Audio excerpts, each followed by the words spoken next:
الناس اللي طلبت مني قالت لي اسلام عايزينك ترشح لنا رسيفر جميل كويس يشغل معانا قنوات البين سبورت، يشغل معانا قنوات النايل سات، لو احنا مسافرين بره يشتغل معانا من غير طبق. تعال اما اقول لك الرسيفر الجميل ده. رسيفر اسمه سيناتور ايس 300، رسيفر جميل جدا لسه نازل من شركة سيناتور، شركة محترمة جدا. الرسيفر بصراحة حاجة محترمة، احنا جربناه حاجة كويسة جدا، جودة صورة حلوة. تعال اما افرجكم كده على الرسيفر. الرسيفر بيجي معانا بالشكل ده زي ما حضراتكم شايفين كده، اسمه سيناتور ايس 300. بيجي معانا بزراير زي ما حضراتكم شايفين كده، عشان لو الريموت بتاع حضرتك حصل له حاجه ممكن تقلب منه عادي.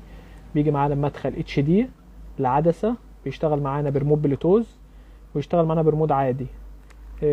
معاك مدخل يو اس بي عشان لو حضرتك عايز تشغل فلاشه، والادابتور طبعا 12 فولت 2 امبير. اي حد محتاج اي حاجه تواصل معايا في الكومنتات.